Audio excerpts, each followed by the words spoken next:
naman nagsabi sa akin na magbilyar ako. Basta ako nung pagpunta ko ng bilyaran, doon na kasi ako natutulog. Nakikita ko maraming naglalaro, mga matatanda. At nagkakapustahan sila. Pagka nanalo yung isa, may binibigay na pera. Eh, wala man akong ginagawa. Doon ayaw ko yung mga, natatakot ako. Dahil nung bata pa ako. Nung pagdating ko ng 8 anyos ako, dahil abot ko na yung lamesa, nagtumbok-tumbok ako. At saka pinag-usahin ko para pag nanalo ko, bigyan din ako pera. Walang nagturo sa akin bilyar dahil natutula ako sa pagbibilyar sa kakapanood ko sa mga hindi marunong. Sa kanila ko nakita yung mga tira na mayroong mga magic dahil hindi nila alam ang ginagawa nila. Basta tira lang sila ng tira. Ang ginagawa ko, iniisahin ko yung mga ginagawa nila. Nagagawa ko nung pag nagawa ko na yung mga yun, alam ko na kung paano pagtirahin ng mga bola. Kung paano nung gumaling ako, tapos dinadayo na ako ng mga Chinese, yung mga bata. Nagpupunta doon sa itaas ng bilyaran para isama ako sa pupuntahan nila. Ngayon pagka nalaban kami, at tapos nabalita nila ako yung naglalaro, yung April, eh meron pa palang April na isa. Para mo, sinong April na tinatanong nila? Merong isang April, yung isang dati na, at ako naman yung huling parating. Kaya tinawag nila ako yung bata, yung isa yung matanda. Yung The Magician, noong 1975, meron dito sa Lucky 13, sa Santa Cruz, na Amerikano pangalan niya, Jack, na gumagawa ng libro. Pinukunan niya yung mga naglalaro. Ngayon, pag nakita niya, yung naglaban kami ng pangalang Eddie, binigyan ko ng 21 ang gagawin, ako 99. Ang pista namin, yung $1, 21 din yun. Nakita nila di sa mga tao, naglalaro kami, nakadikit lahat sa lamesa. Nakita yung galing. Yung mapanood niya, kinukunan niya. Tapos yun, umuwi siya sa Amerika. Pag-uwi niya sa Amerika, may tournament 128 players. Tinanong niya ngayon sa mga yun. Sino ba sa taga-Asia ang pwedeng tumalo sa inyo? Sabi ganun din sa mga naglalaro mga foreigner, sa mga taga-Amerika. Ang alam namin na pwedeng tumalo sa amin, yung Japanese. Tuwing may final, umaabot lang sila ng mga semi-final. Hanggang doon lang, walang ibang foreigners na taga-Asia ang tumalo sa amin. Ang sagot ng mundya sa kanila, meron na ngayon. Sabi niya, taga-bundok, sabi niya, ang pangalan, Efren Reyes. Ganun ba? Asa na yun? Papunta na dito. O sige, abangan namin, sabi. Pumunta siya mga Pariga noong 1981. Naglaban doon pati tournament, talo. Pinabanan niya si Hawaiian Brian, si Kit McCready, binigyan pa siya ng plus, si Early Strickland, naglaban din sila, talo. Pagkatapos nung tinanong si Pariga, ikaw na bang pinakamagaling sa Asia? Sabi ko, oo, sabi ni Pariga, tama yan dahil siya tinatawag natin champion ng araw. Eh di kung gano'n, wala nang ibang tatalo siya dahil ikaw na pala ang pinakamagaling sa Asia. Meron, sabi niya, meron isang gumagaling ngayon, ang pangalan, Efren Reyes. Hindi pa ba ikaw yun? Hindi pa, pero papunta na siya dito. Nagpunta ngayon ako, Amerika. Pero kung alam ko na balita ng Efren Reyes, pinalitan ko pangalan ko sa ceremony. Eh, kasi nung panahon nangaharang na ako, di ko man alam may tournament. Ngayon, yung linggong yun, sa linggo, naglaban-laban ako doon. Hindi pala, doon pala, may tournament pala doon, isang linggo gagawin. Bago mangyari yun, nandun doon kami, naglaban ng pista. Pinasali ko ng manager. Ngayon, sumali ako, nanalo ngayon ako sa tournament. Pinatakot yung manager ko. Sabi niya, yung pangalan ko talaga, Efren Reyes, hindi Cesar Mora. Siya ba yung Efren Reyes? Sabi niya rin, oo. Eh, bakit nagpalit siya ng pangalan? Sabi, Para makalaban lang dito ng mga pista, makaharang, sabi nga gano'n. Sabi nga nun, pwede naman makuha yung premyo niya na kahit baguhin niya yung pangalan niya. Kasi yung kalaban niya sa final, iba rin ang pangalan pinangalan sa kanya. Ganun ba? O di yung pala yung apron racing yan, no? Ito na pwede tumalas yun. Ang sagot nila, hindi naman taga-Asia yan eh. Taga-ibang planeta yan eh. Sabi nga, kaya nung pagbalik ko, 1986, dinagay sa magazine yung best billiard na The Man from Different Planet, The Magician. Wala akong iniidolo sa billiard basta kasi alam ko, wala pa akong alam na magagaling nung araw. Ang ginagawa ko lang, pinapanood ko lang sila at ginagaya ko lang yung mga tirahan. Siyempre, pagka maglalaro ako ng billiard, gagawin ko bago ko dumaya at lumaban, papractice muna ako. Alamin ko muna kung mag-ensayo ko doon sa mga kung paano ang mga gagawin. Kailangan insayado ka margi. Kailangan maganda yung pulso mo, maganda yung tingin mo, at malusog ang katawan mo. Pagka ang practice ko talaga yung may kalaban ako. Siyempre para may nervous yung may karga ng konti. Pagka wala, bali wala eh. Hindi gagawin yung ano. Kung hindi, puro gagawin mo, puro trick shot ka ng trick shot. Nung panahon ng bago mag-1994, dumating kasi ako doon 1995. Nagkaroon ng PBTA tournament simula noong 1988, nagkaroon na ng PBTA. Lalaban hanggang 1990, hanggang 90, paikot ng paikot. Noong 1992, nag-champion ako dito sa may Taipei. Noong din, mga World Championship din. 1993, doon sa California. Tapos 1994, US Open. Yung 94 US Open, siyempre, kalaban ko rin si Nick Barney at atakot nga ako nun dahil noong 1989, tinalo niya ako dito sa Pilipinas. Doon, maglalaban ulit kami. At nanalo ko, pero hindi ko alam, nung panalo ko 1994, ako yung kauna na nanalo nung US Open, nung panalo yung bata, gusto ko lang lumalaban at manalo rin. Nung bata pa ako, dito sa Pilipinas, kung saan ako dumadayo, kahit sa mga probinsya, marami na akong follower. Na sinusundan ako, kahit sa bukid nga, pinupuntahan ako, dami bilyaran dito, sunod video na sunod. Ang nung araw kasi, taga-probinsya ako sa mga baryo namin. Alas 6 pa lang ng gabi, madilim na. Kaya walang mga mga periodiko para pero ang dami ko ng follower. Tapos, nagkaroon lang ng pumunta ako 1985 sa Amerika. Wala pa rin ebidensya dahil ang bilyar dito sa atin nung araw, binabaliwala.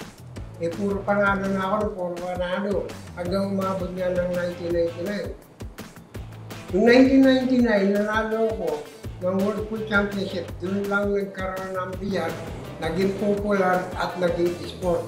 Kasi nakitang-kita all over the world yung mga panalo yun. Naka-televise. Kasi nung mga nauna, hindi naman mga televise, wala pang TV. Kaya ganun ang nangyari.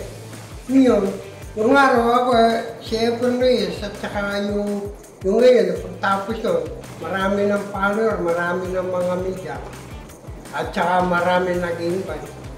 Yung Efren Reyes dati hindi napapagod. Ngayon, napapagod niya dahil marami may picture, mayroong autograph, ganyan.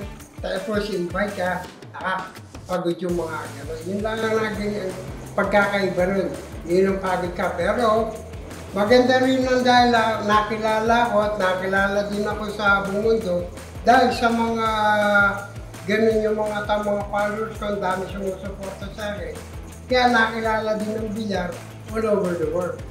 Kaya siyempre, masaya ako at biro mo kung napili. Sa dami-dami namin ngayon, pati mga bata, marami nang gumagaling. At tingin ko mas magaling pa sila sa akin ngayon.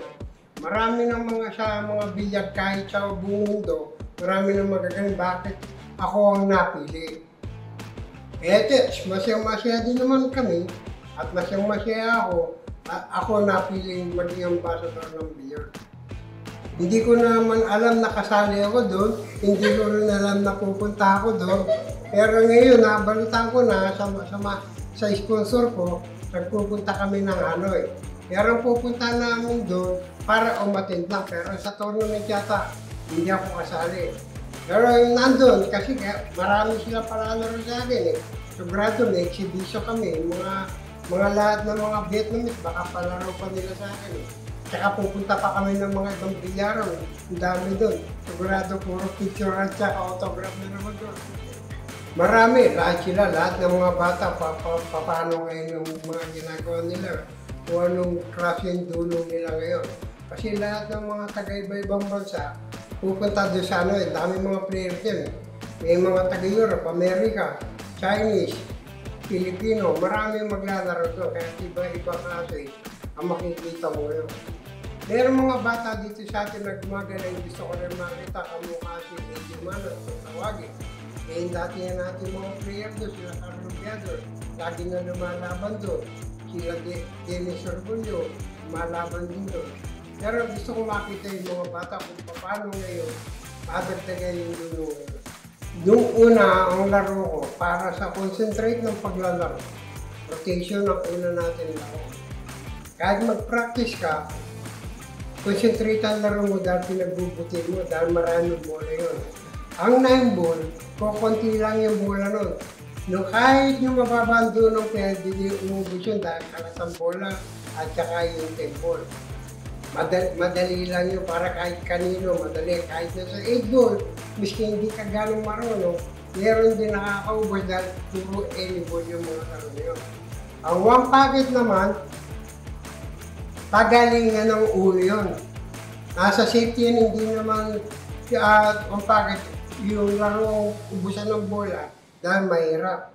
Kasi kailangan hindi mo bigyan ng tira yung kalaban para manalo ka. Kailangan magaling ang safety mo pagdadala ng bola. Noong araw ang gustong-gusto ko rotation. Ang ngayon, gusto ko na daw, kung may edad na ako, 1 packet naman. Wala pa ako nakikita at saka hindi ko alam. Pero kung tutusin, marami na. Kaya lang hindi ko alam kung sino yung Efron Reyes na yun. Baka wala pang may pangalan na Efron Reyes. Kailangan siyang mga susunod sa akin. Kailangan makita talaga yung galing nyo. Hindi kayo nagsasabing magaling sa mundo. Kung hindi ibang tao dapat na magsabi sa inyo. At kailangan bago kayo maglalaban ng bilyar at umangat, kailangan lagi kayong malusog. Huwag kayong gagamit ng mga ibang klaseng gamot na bawal. At kailangan hindi kayo nag-iinom pagka naglalaro kayo. Yung $10 na Q-stick ko, hindi nila ako sa Amerika. Nabiding yun noong 1986. Nabiding ng $11,000. Pero natutulog ako doon, kinuha lang yung nagmamanager sa akin para binila, ginibenta. Gusto na yata mag-ano, pati tao ko, pinagka naman. Pag-gising ko, wala yung tao ko, hinahanap ko. O yung sinabi, biniding, hindi pwede dahil wala akong gagamitin. Binawi. Bumalik sa akin yung 11, yung I mean $10.50. Balik ulit ko ng Pilipinas. Laban-laban na naman, balik na naman ako Amerika. Pagdating ko ng Amerika, marami na naman pinala, pero wala pang ebidensya talaga nung araw, wala akong nakikita kung sino ka o ano ka dahil hindi popular pa bilang nung araw.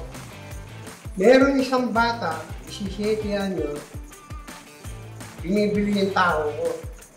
Yung tao ko, dalawa yun. Nasa case ng tao. Dalawa yun. Binibili ng bata ng $50,000. Ngayon, maganda ito dahil premium yun. $10 lang. Ay, $10,000 lang nagiging champion. Ito, $50,000. Dalawa. E magkano lang yung tako ko? Benta ko lang. Pero naiya ko. Naiya ko ibenta dahil siyempre nakikilala na ako. Tapos bebenta ko yung tako. Wala akong tako. Umalis yung bata, umiiyak.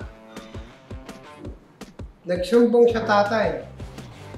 Tatay, bumalik. May dala-dalang pera na nasa paper bag, pinabayaran ko sa tatay.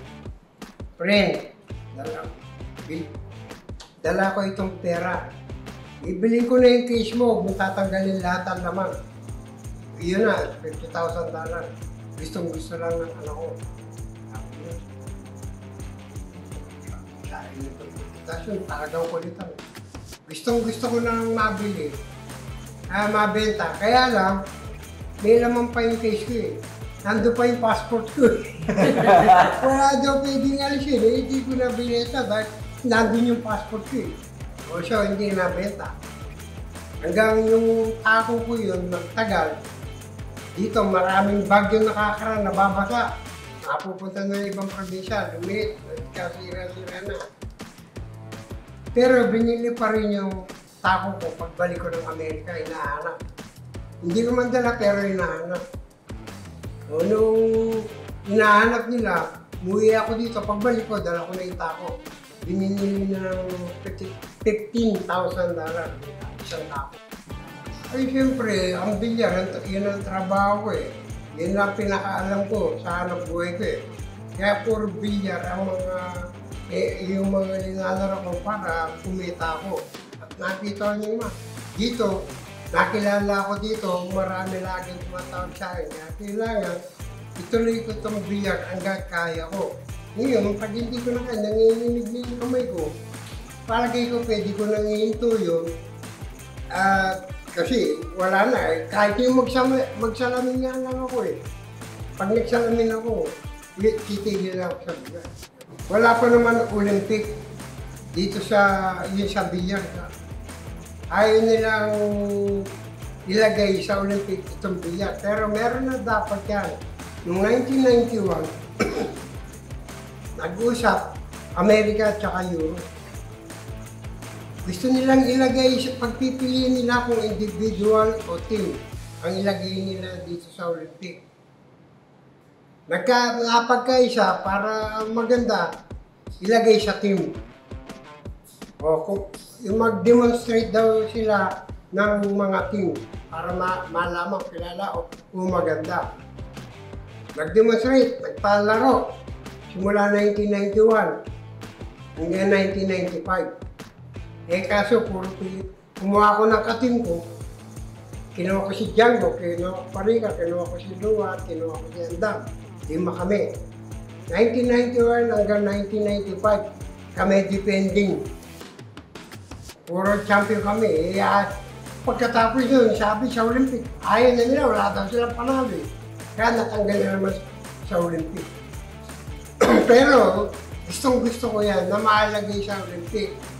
Dahil dito sa atin, sa Pilipinas, wala pang nagka-gold yata nung dati na sa Olympic nag-gold medal. Baka sa bilyar pwede magkaroon. Dahil yun ang naging ng bilyar sa Olympic, wala. Okay, sa mga babae kasi dati, mga lalaki lang lagi naglalaro dito sa atin sa Pilipinas. At lalo-lalo na, kahit sa mga lalaki, binabawal din dati ng mga magulang ang maglaro ng bilyar dahil alam nga nila, pang kanto-kanto lang itong bilyar. Kaya wala tayong mga babae, mga player ng araw na yun. Nagsipasukan lang niya, mga babae, nung pagkatapos ng nanalo ko ng World Pool Championship noong 1999. At nagkaroon ng babae, nagkabukasan ng mga bilyar, marami ng mga estudyante, ng mga babae. Ngayon, ang mga babae, ngayon, pag maglalaro ng bilyar, siyempre, baguhan pa lang sila. Kaya hindi pa nila kayang abutan yung galing ng mga lalaki. Pero kung maglalaro sila, ang mga babae ngayon, pag dumating ang posisyon nila, dahil wala na, bata pa sila, magagaling din ang posisyon nila. Kaya lang, sa pagdating ng break, meron lalaki pa rin na magagaling ang mag-break, malalakas. Ang laban ngayon ng bilyar, ang pinakamagandang bumrek yun ang lamang ngayon, bali wala na yung tulong mo. Kaya kung pagkakaroon ng mga babae, sa ganyan-ganyan, kung para-para silang babae, meron din magkakaparay sila at baka gumaling din sila pag tuloy-tuloy na yung mga laro nila. Nasa mga edad niyan, hindi naman po ako nagsimula ng 8 taon. Nagsimula ako 8 taon na yung ulo ko lang nakalitaw dito sa banda, kaya baliwala ko yun. Pinakamaganda niyan, pagka magsimula kayo ng bilyar, mga 12 anyos. Pwede na yun dahil may taas na rin yun at medyo maganda-ganda na rin ang katawan nun. Siyempre, marami ako nalaro ng Amerika eh. Nandun yung mga laban, mga iba't ibang laban na nakakita ko. Sa Amerika wala nakita yung mga iba-ibang tournament. Eh, palagay ko, sa mga pinitaw ko ng mga tournament, pinakamaganda sa lahat na punta ko, Amerika. Pero ako sa pagkain naman, sa Japan. Isda, siyempre puro isda. Sa mga trick shot na yun, nagagawa lang yung mga trick shot na yun pagka iniiling ng mga tao. Yung paano ko gagawin. Yung mga trick shot na yun, wala naman ako napulot sa mga magagaling. Talaga, ang napulot ko lang yan talaga sa mga hindi marunong talaga. Ginagaya ko lang yan. Pero sa mga trick shot na yun, hindi ko rin na alam kung yan ang paborito kong trick shot o hindi. Basta ako naglalaro lang ako ng mga trick shot na mga ganyan. Marami ako napapanood na trick shot, yung mga inaayos ng mga iba-ibang player kung saan sa yung kahit sino magagawa yung mga ibang gagawin mo talagang sa laban, nagagawa sa laban. Yun, ako lang nakakagawa nun, sila hindi. Dito sa atin, noong una dito sa Pilipinas, nakilala itong bilyar. Andito yung bilyar natin, nandito yung mga magagaling. Ngayon, sumunod na sumikat ang bilyar na to, nung naging popular, ang pangalawa itong Indonesia. Pero itong bilyar na to, ang mga magagaling, ang mga kapares ng mga Pilipino, yung Chinese Taipei. Yun ang magagaling din ng mga bilyar dati. Pero sa unang mga popular na bilyar, itong Pilipinas muna, bago Indonesia. Ngayon na lang itong huli, ang Vietnam. Baka number 1 pa Vietnam, kaysa sa Philippines at saka sa Indonesia. Ang sikreto ng Ephraim Bata Reyes, siyempre hanggang ngayon nakikita nila ako, lagi nilang napabalita.